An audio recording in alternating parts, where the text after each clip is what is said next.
wabarakatuh. Gimana kabarnya sahabat Rizka? Semoga selalu sehat dan selalu dalam lindungan Allah Subhanahu wa taala.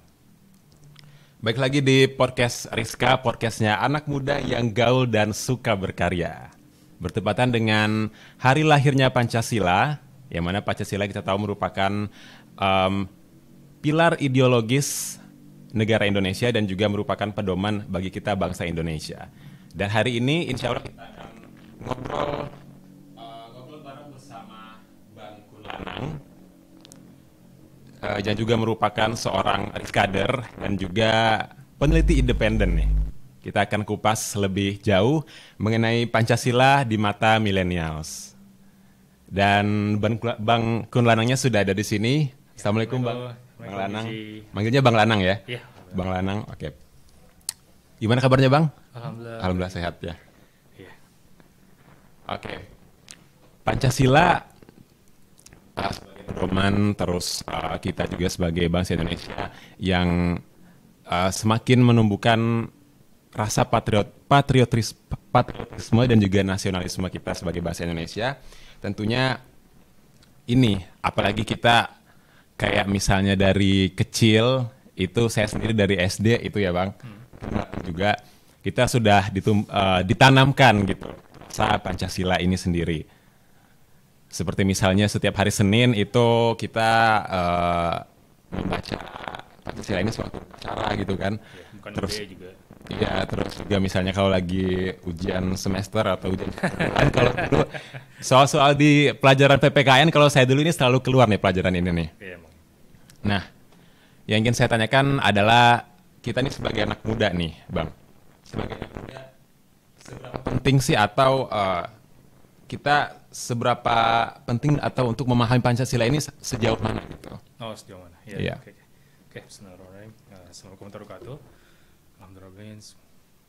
Subhanakala ilma lana illa ma 'allamtana innaka antal alim. Oke, makasih kesempatannya ya. Saya boleh menarik ke dulu sebenarnya dari sejarahnya Pancasila itu tanggal 1 Juni itu diperingatin sebenarnya dibuat sebagai hari lahir Pancasila itu memang pada era zaman presiden sekarang kan. Nggak sebelum-sebelumnya itu nggak ada, dan itu baru sekarang nih jadiin hari libur gitu. Dan sebenarnya tanggal 1 Juni itu adalah hari di mana ketika Insinyur Soekarno, Bapak Proklamator kita itu mengusulkan nama yang disebut Pancasila. Sila itu maksudnya adalah asas gitu. Jadi ada 5 asas dalam bernegara gitu. Nah, 1 Juni itu beliau berpidato mengusulkan ini di dalam panitia persiapan untuk kemerdekaan Indonesia gitu. Yeah. BPUPKI kalau nggak salah. Nah, jadi Badan Penyelidik untuk persiapan kemerdekaan Indonesia itu diusulkanlah adanya Pancasila atas mana asas negara. Apa sebenarnya yang menjadi pemahaman dalam berbangsa dan negara di dalam Indonesia itu. Nah, tapi walaupun 1 Juni itu diusulkan, tetapi sebenarnya baru disahkannya dan baru dilengkapinya itu tanggal 22 Juni. 22 Juni. Ya, 20 Juni. Yang kita kenal sebenarnya namanya Piagam Jakarta. Oh iya. Gitu. Jadi 1 Juni ini adalah versi Bapak Proklamator kita Soekarno gitu. Tapi ketika disahkannya dan menjadi jadi sekarang sebagai Pancasila yang kita kenal sekarang sebenarnya di 22 Juni itu sudah disahkannya saat itu ya. Dan sebenarnya Pancasila itu juga berubah gitu perkembangan zaman ada dalam tidak semata-mata dari mana tidak langsung jadi sebenarnya gitu. Jadi dari 1 Juni itu ada versi yang berbeda sampai 22 Juni pun Piagam Jakarta dan sampai sekarang Pancasila kita kenal tuh ada beberapa kata yang dibuang atau yang direvisi. Oh ya, direvisi dulu direvisi, ya sebelum. Jadi Pancasila itu memang sampai sekarang tidak mengalami perkembangan. Kenapa? Karena sebenarnya Pancasila itu sebagai asas bagi kita untuk bisa berbangsa dan bernegara. Kehidupan seperti itu. Nah, jadi kenapa bisa ada Pancasila? Karena menurut dari Insinyur Soekarno, saya menyukai hal-hal yang simbolik gitu. Kita menyukai yang 5 gitu, seperti 5 rukun iman gitu. Terus 5 kayak gimana, dan simboliknya itu adalah silanya itu ada panca gitu. Makanya dasar pertama itu memang ada ketuhanan yang Maha Esa gitu. Tapi sebenarnya pada saat itu Pak Soekarno juga tidak menyebutkan itu sebagai yang pertama, karena itu saya bilang itu baru diusulkan tetapi belum difinalisasi. Gitu. Nah, jadi kalau misalnya tanya Pancasila itu apa? Ya itu adalah hasil hasil rembukan secara kilat sebenarnya. Dari menurut ini saya baca dari Prawoto Mangkusasmito, beliau salah satu pendiri founding fathers lah gitu, yang juga sebagai saksi hidup sejarah sebenarnya lahirnya Pancasila, dan judul bukunya Pertemuan Historis Rumus Dasar Negara dan Sebuah Proyeksi. Dia menurut tulisan beliau di sini ya beliau Pancasila itu dipakai untuk bisa mengakomodir pemahaman-pemahaman yang sudah ada di Indonesia saat itu. Dan yang ada di situ adalah memang mayoritas adalah Muslim, tapi ada juga yang Kristen gitu. Nah makanya memang dalam panitia penyisiapan kemerdekaan itu memang beliau mengambil sudut pandangnya itu ini representasi bangsa Indonesia, yang kebangsaan, yang satu lagi representasi umat Islam. Jadi sebenarnya umat Islam saat itu dan ulama saat itu diwakili oleh Kiai Wahid Hasim, Mr. Kasman Singodemujo gitu, satu lagi saya lupa siapa. Nah ini beliau-beliau inilah sebenarnya yang turut berperan dalam merumuskan asas negara. Jadi sebetulnya ada dua versi begitu ya atau? Enggak, bukan dua versi. Jadi maksudnya jadi ada dua kubu utama yang sebenarnya merumuskan negara ini. I see. Gitu. Dan asas, nah ketika ngomongin asas, sebenarnya Pancasila itu merangkum dari apa pemahaman yang sudah ada. Jadi sebenarnya Pancasila itu bukanlah ideologi. Dia juga bukan seperangkat nilai. Tetapi dia sebagai dia adalah hasil observasi yang diangkat oleh para founding fathers kita, bahwa inilah kita ketuhanan Maha Esa, manusia yang adil dan beradab gitu, dan segala sesuatu kayak gitu. Kenapa? Karena inilah yang sebenarnya nilai-nilai yang sudah ada dalam masyarakat itu. Jadi kalau ngomongin Pancasila, maka pasti sebenarnya kan harus merujuk pada ideologi apa yang sebenarnya sedang kayak gimana. Karena komunis pun juga mengakui mereka Pancasila. Iya betul. Kayak gitu. Jadi kalau misalnya tanya kenapa milenial harus memahami ini, karena memahami Pancasila, menurut saya saya dapatkan pemahaman ini dari Ustaz Adian Husaini ya. Sekarang beliau adalah Ketua Dewan Dakwah Islam Indonesia ya. Bahwa memang Pancasila itu mesti dibaca, dianalisir lagi dengan framework yang lain gitu. Framework terbaik untuk menganalisa Pancasila adalah dari Islam. Gitu. Karena cuma Islam misalnya yang lebih lengkap dalam mengartikan kemanusiaan yang adil dan beradab gitu. Kata adil dan adab itu sebenarnya sudah sangat lekat, dan ya emang gitulah fungsi strategis ulama kita saat itu untuk merumuskan bahwa itu harus dimasukkan ini jadi menjadi asas. Nah sehingga kenapa milenial harus mempelajari hal ini ya, karena Anda sedang bernegara di Indonesia, Anda sedang berKTP di Indonesia, inilah cara kita untuk berbangsa gitu. Gitu. Jadi berbangsanya ini berbangsa negara berdasarkan secara regional kan, regionalnya Indonesia gitu. Makanya ada bangsa Indonesia, ada bangsa Malaysia, bangsa Brunei dan segala macamnya, dan mereka masing-masing bangsa memiliki nilai terkait cara mereka kehidupan gitu. Tapi sebenarnya ketika ngomong Pancasila ini sudah ada sebenarnya nilainya yang sudah kita anut sebenarnya dari berhidupan saat itu. Jadi sebenarnya nilai ini adalah hasil kompromi ulama untuk bisa mengakomodir siapa saja yang orang-orang yang akan berkehidupan berbangsa di negara ini kayak gitu. Jadi makanya saya tekankan pada kehidupan berbangsa, karena ini bukan menjadi sebuah ini bukan satu hal sifatnya akoid gitu loh, bukan sifatnya akidah yang harus ditanamkan keras gitu. Tapi ini adalah sebagai bagian dari kita untuk kita bisa kehidupan berbangsa. Lagi-lagi saya katakan bahwa berarti kita bermuamalah sama dengan yang lain. Karena ini juga berlaku untuk semua bangsa Indonesia kan. Apapun agama, sukunya, ya Anda terkena di sini, walaupun Pancasila itu bukan hukum. Kayak gitu. Jadi makanya namanya juga asas ya gitu. Karena hasil daripada asasnya ini akhirnya dibuat jadi undang-undang dasar. Undang-undang dasar nanti jadi KUHP, itu jadi hukum perdata. Itu akan menjadi sebuah hal yang teknis gitu. Tapi sebenarnya asasnya memang dari Pancasila. Kayak gitu. Dulu sampai sekarang pun juga memang dirumuskan seperti itu. Jadi emang ini seperti itu. Makanya sebenarnya setelah Pancasila makanya dibuatlah sebenarnya Dewan Konstituante kan. Itu sebenarnya mereka dewan itu untuk membahaskan tentang filosofi bangsa gitu. Jadi kalau mau lihat perdebatan filosofis tuh ada di situ gitu. Sayang sekali saya nggak punya akses ke sana. Ada yang lebih ahli daripada saya. Kayak gitu. Jadi salah satu sejarah penting juga kita sebagai bangsa Indonesia ya, dengan ada perumusan. Betul. Zaman sekarang nih bang, kan beda nih. Kalau kita dulu mungkin belum kenal namanya gadget ya. Iya. belum ada, internet tuh belum ada. Sekarang ini kan millennials tuh kayak udah lekat banget gitu. Anak SD aja kadang udah punya smartphone sendiri gitu kan. Iya, iya. Dan mereka otomatis sudah bisa mengakses segala macam yang ada dari gadget mereka itu. Menurut Abang sendiri, Pancasila ini bisa berpengaruh nggak sih kira-kira di kegiatan-kegiatan anak muda zaman sekarang, anak-anak milenial yang mungkin mereka bisa aja mendapatkan apapun yang mereka cari di internet gitu kan. Apalagi misalnya dengan wifi sekarang yang udah di mana-mana, kayaknya hampir setiap rumah ada wifi gitu ya kan. Iya. Itu mereka udah bisa dengan leluasa gitu untuk menggali informasi apa aja nih. Nah, ini bisa berpengaruh yang baik atau sesuatu yang ya yang mungkin berbeda nggak sih dari kita dulu? Pengaruhnya kira-kira apa nih Bang? Oh, Untuk iya. kegiatan anak muda zaman sekarang di era milenials ini. Sebenarnya ketika bahaskan itu, mungkin Pancasila ini berdasarkan kalau menurut dari sini Bapak Prawoto Mangsusmito tuh beliau bertanyakan pada ahli bahwa sebenarnya Pancasila itu sebenarnya berasalnya dari code of conduct-nya moral of conduct-nya ini dari Buddha sebenarnya. Mereka ada Gitu. Pancadharma itu sudah pada Pancasila, nggak boleh ngebunuh, nggak boleh mencuri, nggak boleh zina gitu. Itu sebenarnya 5 sila itu sebenarnya diangkat kenapa jadi Pancasila itu.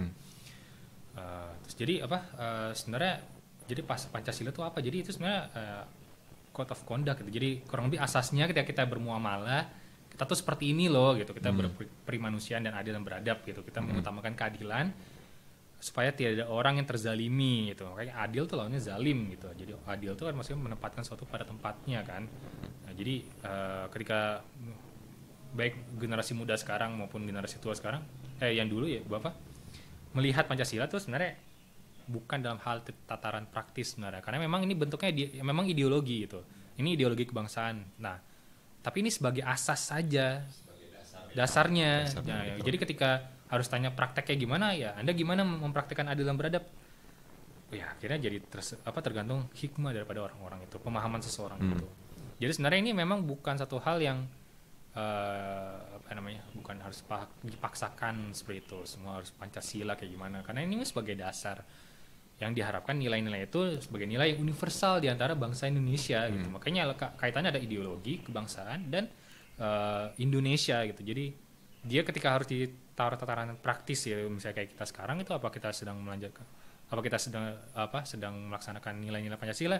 Ya kayak gitu. Kalau misalnya kita mau rapat gimana kan kita juga bermusyawaratan yang adil sama seperti sila keempat itu kan gitu, bahwa itu sebenarnya berkumpul dan kita bermufakat sesuatu, bahwa itu sebenarnya terkait dengan nilai musyawarat ya, memang itu memang nilai-nilai bangsa Indonesia gitu loh, kayak gitu. Setahu saya kalau orang Padang juga kalau misalnya mutusin apa-apa tuh nggak bisa kalau nggak kumpul keluarga tuh besar, dan kalau udah bermufakat baru diputusin sesuatu. Ya itu nilai-nilai yang ada memang gitu. Jadi ya sekarang dengan mungkin kaitannya kalau misalnya para milenials itu anak generasi muda terlalu ngelihatnya gadget mana nilai-nilai jadi akan terkesannya adalah internasional ya, mungkin lihat YouTube, lihat Instagram, lihat influencer dari yang lain, atau mungkin bahkan lihat dari para YouTuber dari Indonesia tapi dari luar negeri. Tapi nilai-nilai yang mereka bawa mungkin tidak sama atau gimana. Sebenarnya Pancasila ini memang untuk dipakai untuk sini gitu. Jadi ini memang tidak untuk diimpor atau diekspor gitu. Ini untuk bahasa Indonesia gitu. Jadi pemahaman ini, ideologi ini memang ini pakai untuk di sini gitu. Jadi kalau misalnya seberapa penting sebenarnya kita perkenal dan seberapa jauh ya, hanya pakai ini untuk berhidupan kebangsaan sebenarnya. Kayak gitu. Jadi ya kebangsaan berarti mungkin bisa dibilang secara formal kayak gimana, tapi seperti saya bilang bahwa ini sebenarnya nilai yang diobservasi hasilnya yang memang sudah ada, yang dianggap mampu mengakomodir semua lapisan yang akan nanti hidup sebagai kebangsaan Indonesia. Karena sebelum negara itu lahir ya mereka harus punya pemahaman kan. Nah kalau pemahaman sudah ada, pemahaman itu kan harus diterapkan dan digunakan oleh seluruh yang dianggap adalah sebagai bangsa yang akan diproklamirkan itu gitu. Sekarang bangsa kita itu ada di mana ya? Sumatera, Kalimantan, Jawa itu, Sulawesi, sampai ke Irian, sampai ke Papua ya. Papua, dan semuanya emang akhirnya tahu nilai-nilai ini, dan memang nilai ini untuk mengakomodir hal-hal seperti itu. Jadi sebetulnya ini tuh adalah asas, maksudnya ya benar tadi yang Mbak bilang dasarnya. Tapi untuk praktiknya itu kembali ke diri kita masing-masing. Apa Iya. kita benar-benar bisa mempraktikkan ini dalam kehidupan atau enggak. Iya. Dan juga ya memang memang sudah ada nilai-nilai lokal atau nilai-nilai kesukuan yang sudah ada ya. Kalau ngomongin ini apakah nilai sukuan Anda tuh nilai Pancasila, memang Pancasila untuk mengakomodir Anda gitu Iya, sebenarnya. betul. Nah, kayak gitu. Jadi maksudnya semua regional ini insya Allah sebenarnya memang bisa lah mengamalkan Pancasila gitu. Walaupun sebenarnya Pancasila lagi-lagi ya, dia bentuknya pemahaman sebenarnya. Jadi bukan di luar bentuknya luaran gitu. Kalau misalnya tanya apa bentuk fisik Pancasila, bukan gelas kan? Iya. Bukan juga ketika pas pembacaan dia tiap hari Senin kita dulu upacara, Iya. bukan itu aja sih, itu ada nilai Pemahaman ya. pemahaman yang ada gitu.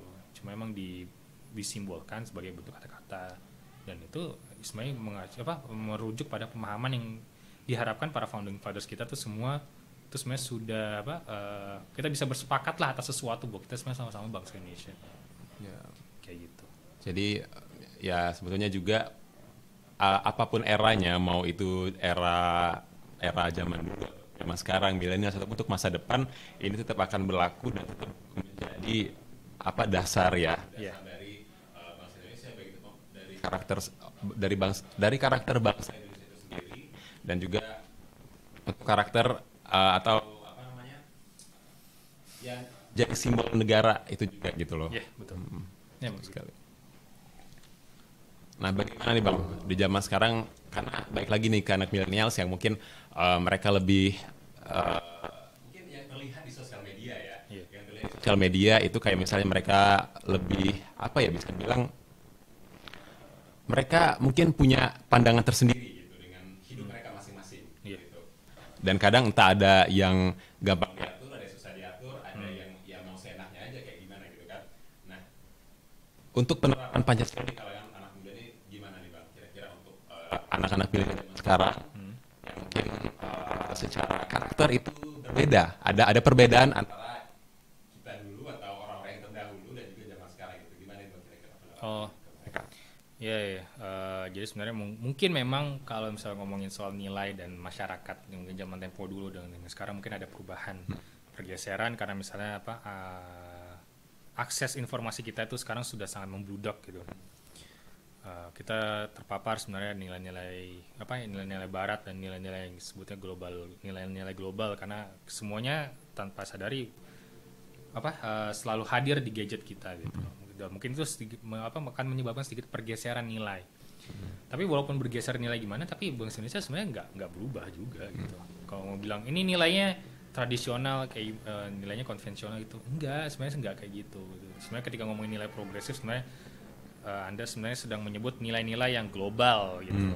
Ya sebenarnya kita tetap mempertahankan ada jati diri bangsa Indonesia seperti apa. Bahwa kita tetap kita memiliki ketuhanan yang Maha Esa itu yang mana itu dipegang, artinya bangsa Indonesia adalah bangsa yang beragama kurang lebih lah gitu.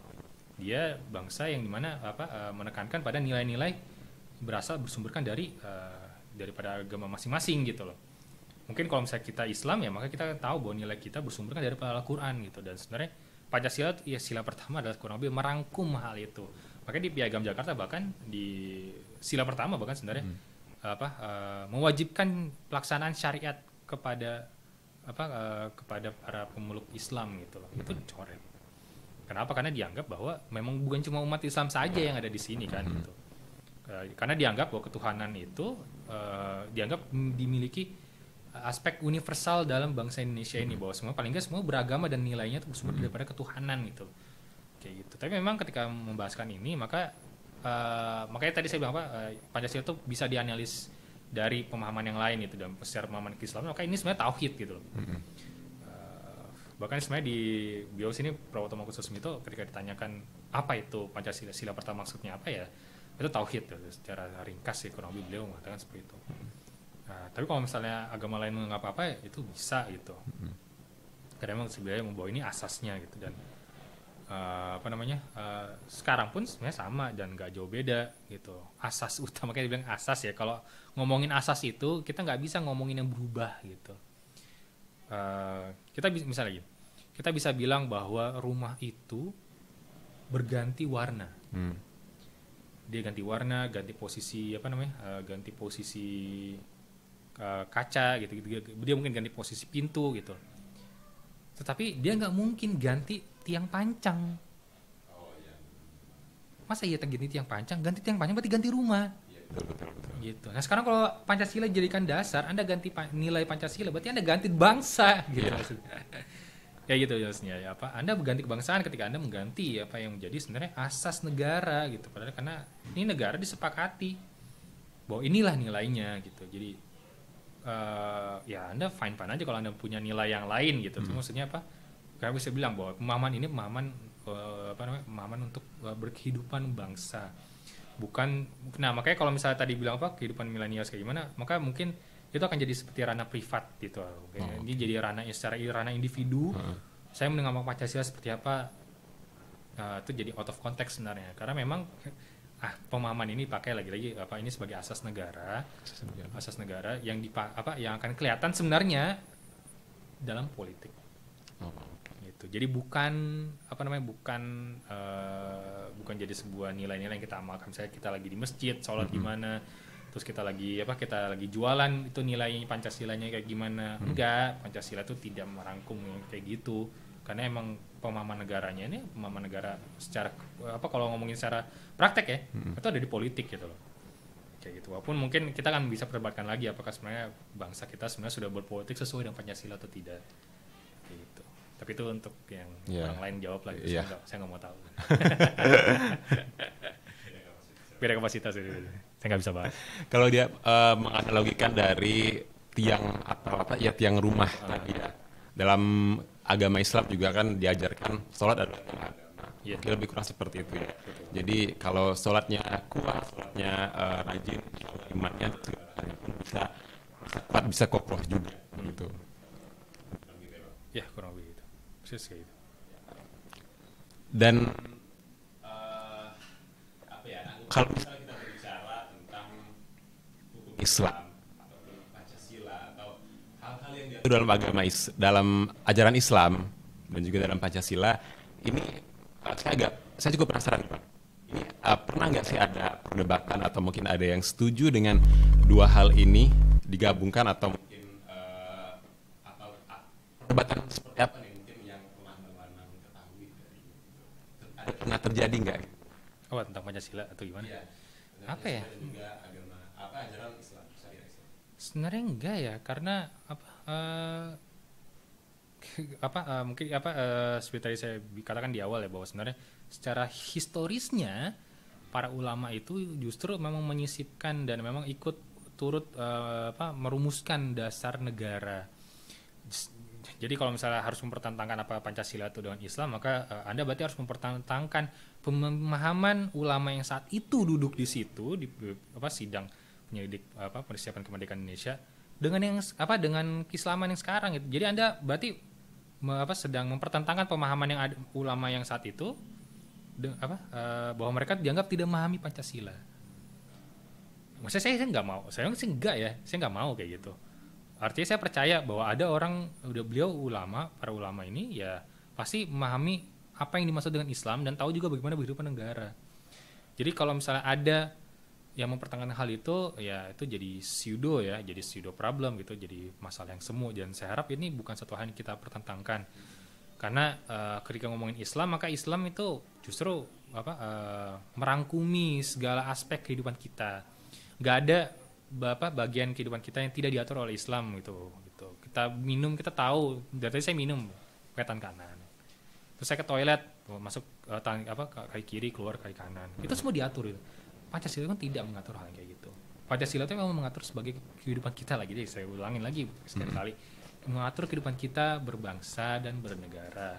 Jadi antara kehidupan privat kita individu ini dengan kehidupan negara itu tidak dipertentangkan. Cuma memang beda scope gitu, beda lingkup gitu. Ketika saya di sini, saya berbicara kepada saya sebagai warga negara Indonesia yang kebetulan tahu tentang Pancasila, terus baca kayak gini gitu. Terus kemudian ketika azan memanggil, ya saya sholat sebagai Muslim.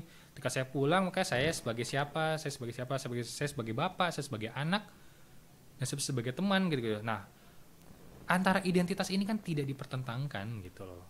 Anda misalnya Yozi sebagai anggota Volaris itu, apakah Yozi ini Volaris atau enggak Riskader? Kan nggak dipertentangkan kayak gitu kan gitu. Riskader, Volaris, dan ini tidak berarti harus dihantam, dipertentangkan kayak gitu. Mereka bukan sifatnya yang dualistik harus ditentangkan ya, tapi yang berbeda. bukan dua hal yang berbeda gitu, cuma memang beda lingkup gitu. Gitu. Jadi kalau misalnya uh,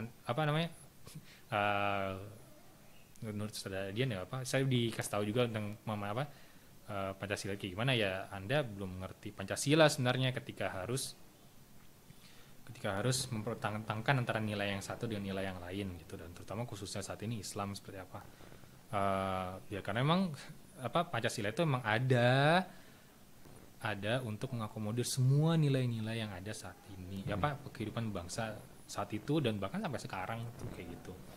Nah, tapi kalau misalnya harus dilihat siapa nilai yang kulli, itu nilai yang lebih universal dan lebih melingkupi, ya jelas nilai Islam.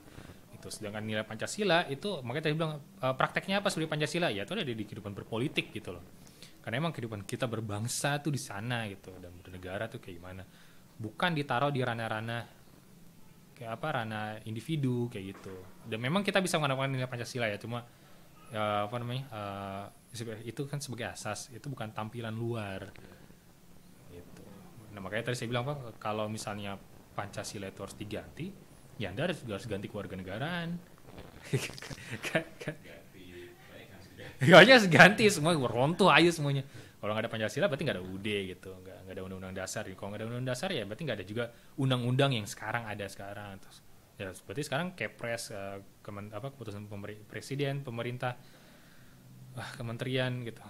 Dan akhirnya hukum perdata kayak gimana tuh akan merujuk pada apa gitu. Jadi kehidupan negara kita sebagai negara berbasiskan hukum itu akan hilang aspek fundamentalnya, sebenarnya nilai ini akan dasarnya di mana ketika kalau Pancasila dicabut gitu. Gitu. Tapi memang dasarnya seperti yang dibangun dari awal tadi sebetulnya ya. Pancasila itu juga dibangun dari nilai-nilai keislaman. Ya. Memang keislaman, dan akhirnya memang itu adalah ulama berkompromi gitu. Ulama berusaha untuk menemui titik sepakat antara umat Islam dengan pihak kebangsaan ya, walaupun bukan pihak kebangsaan tapi maksudnya orang-orang yang berjiwa nasionalis juga gitu. Jadi kita sebenarnya kita sebagai umat Islam tidaklah mempertentangkan antara negara dengan Islam gitu, berjuang gimana. Maaf Anda lupa sejarah kita itu dibangun oleh fatwa jihad kayak Haji Hasyim Asy'ari gitu, dan asalnya tahu darah para santri itu ada di sini gitu. Jadi ya mereka juga memperjuangkan kemerdekaan Indonesia gitu. Nah kita yang hidup sekarang kita menikmati kita menikmati perjuangan mereka gitu. Jadi kalaupun Anda tidak menghargai, taruhlah secara kasar Anda tidak menghargai bagaimana nilai Islam kayak gimana, setidaknya Anda bisa hargai orang-orang Muslim saat itu yang terdahulu itu memang sudah berkorban jiwa raga mereka untuk bangsa ini gitu. Saya baru hidup beberapa tahun silam dan saya jelas nggak ada kontribusinya gitu. Ya, tapi setidaknya saya tidak berusaha tidak beradab dengan melupakan peran mereka. Walaupun kalau misalnya dibilang ditanya para santri atau para ulama, ya kalau tanya apa peran Anda di bangsa ini, nggak mau sebut lah. Tawadu lah. Tapi kan kita yang tahu, kita harus sebut gitu. Iya betul. Kayak gitu, dan maksudnya ya, tapi juga memang kenapa umat Islam berperan di sini, tapi juga lihat ada bangsa-bangsa lain juga gitu, orang-orang Sumatera, orang di Kalimantan dan Sulawesi dan semuanya. Nah, mungkin memang tidak ada yang ada yang tidak beragama Islam kayak gimana, tapi saya ambil sudut pandang dari saya sebagai Muslim dan bagaimana saya semestinya menghormati ulama dan orang-orang terdahulu sebenarnya. Ya Anda harus ingat bahwa negara ini ada umat Islam juga turut berperan. Gitu. Jadi tolong jangan dipertentangkan. Jadi Pancasila ada, fine kita pakai kok gitu secara kehidupan berbangsa. Kita hidup sebagai individu dan kita sholat ya kita pakai nilai-nilai keislaman juga gitu. Dan hal ini bukan satu hal yang ditentangkan kayak gitu. Karena keduanya juga dipakai untuk kehidupan sehari-hari. Iya betul.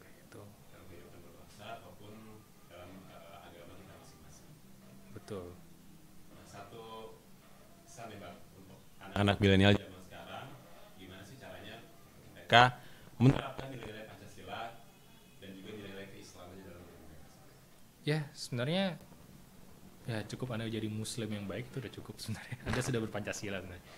Anda sudah mengamalkan ketuhanan yang Maha Esa, itu Anda sudah menerapkan PRI kemanusiaan, menjunjung tinggi PRI kemanusiaan yang adil dan beradab gitu. Anda sudah menunjuk pada persatuan Indonesia, kita akan bilang ukhuwah Islamiyah gitu. Tapi kita juga nyata ukhuwah tidak cuma terbatas pada keagamaan, tapi maksudnya kita juga pada saudara-saudara kebangsaan kita yang memang beragama lain gitu. Tapi maksudnya kita tetap satu bangsa Indonesia kan gitu.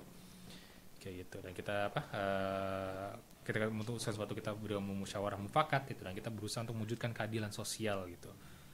Ya, gimana nilai-nilai ini sebenarnya wujudkan keadilan sosial sebenarnya adalah satu bentuk pengamalan kita sebenarnya amar ma'ruf nahi mungkar. Adalah sebenarnya satu tujuan utamanya adalah dengan keadilan itu ditunjukkan di kehidupan sosial, dan itu sebenarnya kita sudah mengamalkan nilai-nilai Pancasila itu. Dan makanya ini jadi sama dengan amar ma'ruf nahi mungkar itu gitu. Kita berusaha mewujudkan keadilan gitu. Keadilan apa? Tolong jangan dipahami keadilan itu sebagai sebagai pelaksana hukum semata.